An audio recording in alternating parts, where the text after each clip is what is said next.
Salut à tous, c'est Léo Auto. Aujourd'hui, je vais te parler de pollution parce qu'on va parler d'un comparatif entre une 208 et une 206. Donc je voulais un petit peu voir sur toute la vie des véhicules laquelle pollue le plus en termes de CO2 parce que comme tu le sais, une 206 qui est une voiture des années 2000, elle est critère souvent 3 ou 4 et une 208 PureTech avec ce fameux moteur extrêmement fiable. Et vous laisse une impression qui vous marque à jamais. Peugeot 308 avec nouveau moteur PureTech 3 cylindres.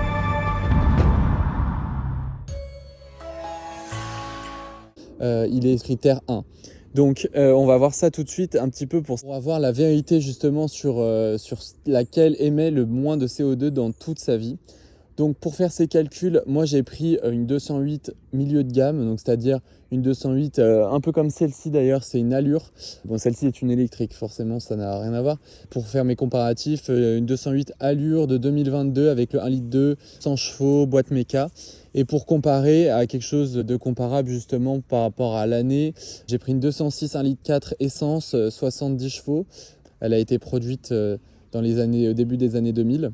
Donc voilà, une 208 100 chevaux et une 206 70 chevaux. C'est pas déconnant en termes de performance, qu'on a quand même 200 kg de moins sur la 206 qui est beaucoup plus légère que la 208.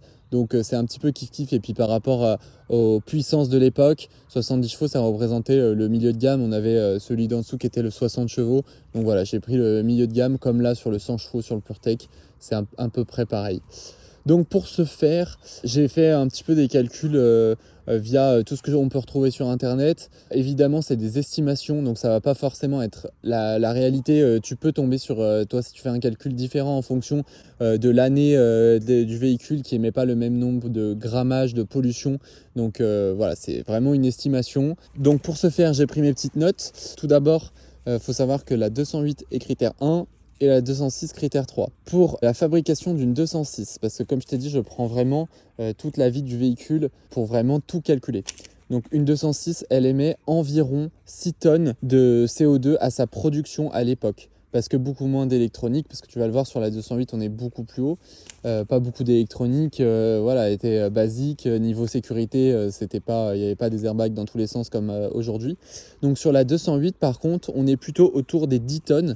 Donc ce qui est pratiquement le double par rapport à, je pense, à toute la sécurité. Et puis la voiture est quand même un peu plus massive.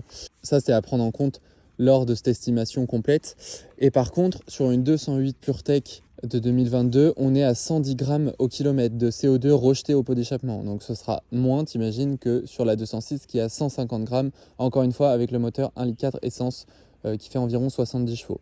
Donc moi, mon estimation, elle va jusqu'à 280 000 km. Et j'ai un petit peu regardé sur internet et on estime apparemment qu'une voiture arrive à la fin de sa vie à environ 280 000 km. Donc j'ai pris ce kilométrage-là comme kilomètre butoir, on va dire.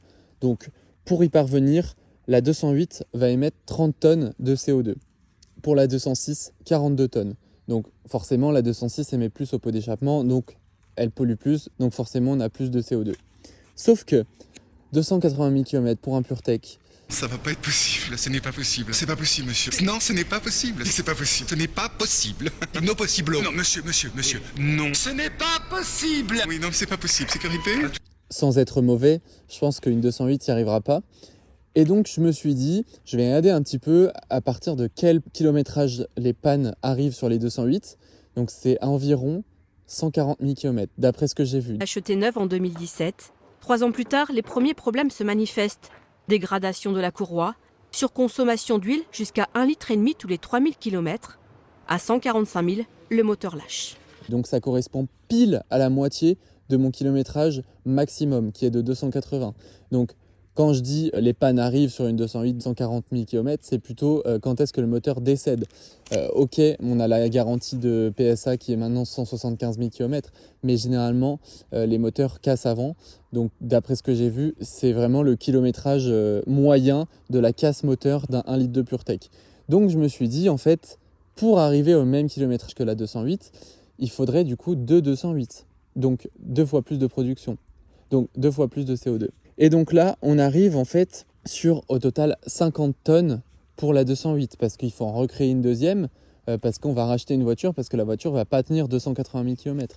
Alors que sur une 206, eh ben, en tout, même avec la fabrication et le nombre de CO2 qu'elle émet beaucoup plus que la 208, parce que comme je te l'ai dit tout à l'heure, on est sur 150 grammes contre 110 grammes pour la 208.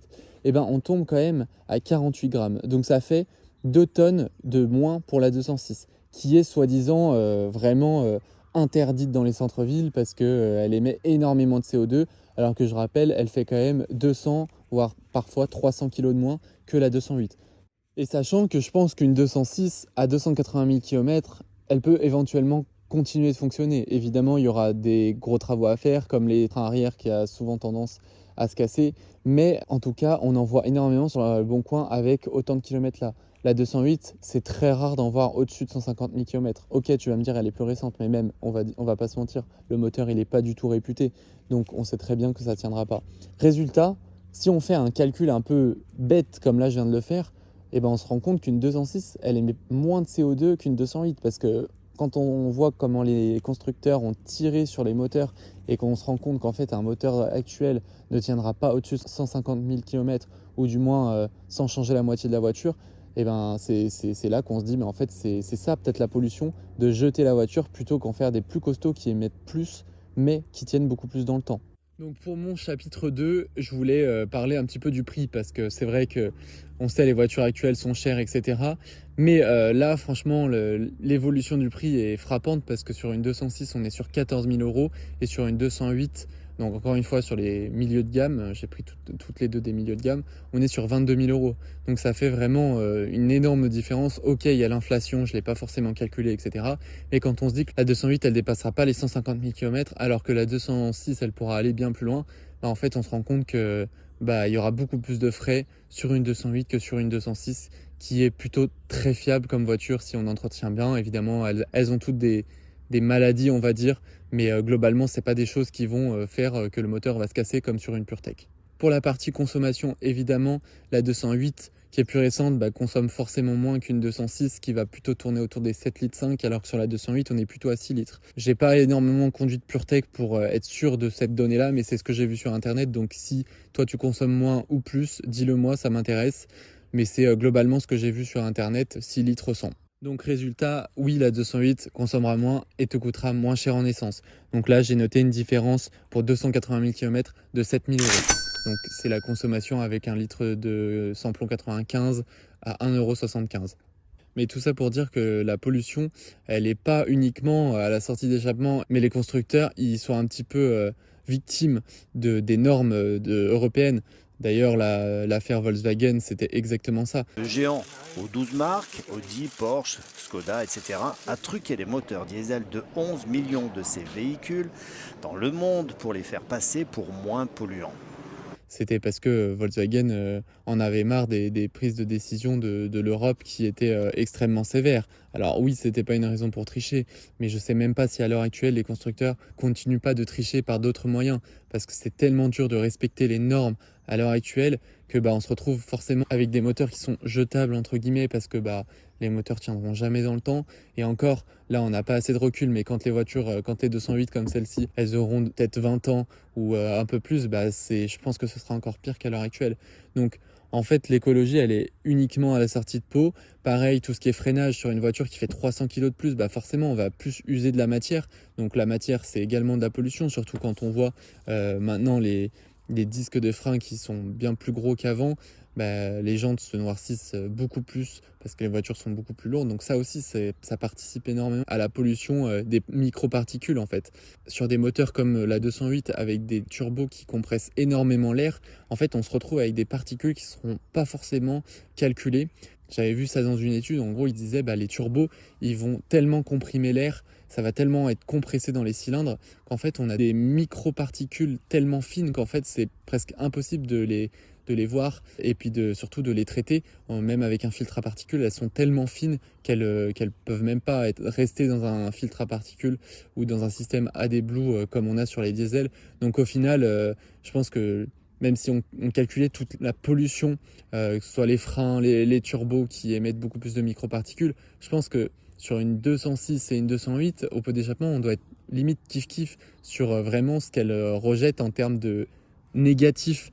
Donc je pense pas que ce soit une très bonne direction dans laquelle on va, surtout qu'à force de tirer sur tout, je pense que ça va juste détruire les marques européennes comme Peugeot, comme Volkswagen, qui ont déjà des difficultés, et ça va juste encourager les marques chinoises à venir sur nos marchés qui, eux, ont beaucoup moins de normes anti-pollution chez eux, déjà rien que dans leur pays, pour tout ce qui est création de batteries, etc.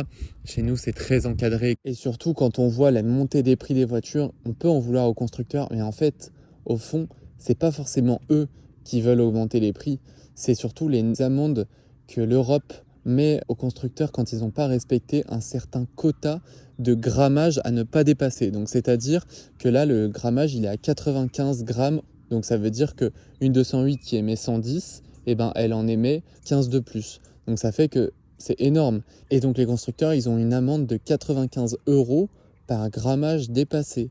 Donc ça veut dire que le constructeur, s'ils vendent 1 million de voitures qui dépassent de 5 grammes de CO2, en fait, il faut faire 5 fois 95 fois 1 million, ce qui fait 475 millions. Donc ça veut dire que le constructeur, c'est ce qu'il va devoir payer. Sauf qu'en fait, rien qu'une 208 émet déjà 110 grammes, ça veut dire que, t'imagines, sur, je sais pas, un Q5, ce que ça donne, en fait, c'est juste impossible à respecter. En fait, l'Europe, ils ont fait ça pour que justement les constructeurs vendent de l'électrique. Comme ça fait automatiquement baisser les grammages. Et je sais pas si tu le sais, mais Tesla, ils ont énormément gagné d'argent grâce à ça, parce que eux, ils étaient tellement dans le positif qu'en fait, ils ont vendu des parts à Ferrari, qui eux, forcément, avec des énormes moteurs, ils ont explosé. Enfin, c'est vraiment, les amendes, elles étaient hyper élevées. Du coup, en fait, ils rachetaient, j'image, mais ils rachetaient en fait des parts de Tesla pour justement que ça contrebalance avec eux.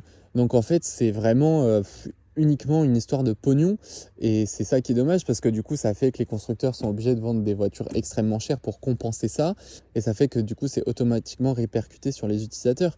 Et quand on voit maintenant le prix d'une 208 neuve, je crois que ça a encore augmenté, c'est plus à 22 000, ça doit être à 25 000 pour un 100 chevaux ou quelque chose comme ça. C'est juste délirant. Avant, à ce prix là, on avait le modèle du dessus, voire peut-être un SUV ou un monospace. Donc c'est là où en fait il est le problème, c'est que à force, les constructeurs, ils vont plus pouvoir tenir longtemps, ils vont nous vendre soit que de l'électrique, mais forcément ça ne correspond pas à tout le monde, ou alors ils vont se prendre des amendes, et puis les voitures, elles seront encore de moins bonne qualité, avec des moteurs qui seront encore moins fiables, et surtout avec des prix qui seront exorbitants. Et vu que c'est dans l'actu, la nouvelle A6 qui est sortie, qui est juste magnifique, en France, elle aura un moteur de 4 cylindres, donc ça va être un 2 litres TDI certainement, donc de 204 chevaux. Ok, c'est une belle puissance, mais sur un véhicule comme ça, c'est juste dramatique par rapport à ce que Audi nous proposait avant. Mais ça, encore une fois, j'ai vu tous les gens dans les commentaires râler. Mais en fait, c'est pas de leur faute, c'est juste qu'en fait, ils peuvent pas se permettre. Sinon, ils vont forcément payer des amendes, comme je te l'ai expliqué. Du coup, en fait, c'est n'importe quoi, parce que du coup, les gens vont les acheter dans d'autres pays, du coup, ils vont faire des imports. Enfin, tout ça juste pour avoir une voiture qui est vendue avec un moteur confortable par rapport à son poids. Donc non, je trouve ça vraiment pas terrible. Surtout qu'il n'y a aucune logique là-dedans. Comme je t'ai dit, les critères, c'est pareil. Pourquoi une 208 va être critère 1 alors qu'elle a un PureTech qui va tenir 150 000 km, alors que la 206 qui fait 300 kg de moins, elle est critère 3 ou 4. Non, ça, j'ai beau être pour faire des efforts et puis faire des voitures propres, mais en fait la logique, je pense qu'elle est pas bonne. Donc voilà, c'était tout pour cette petite réflexion.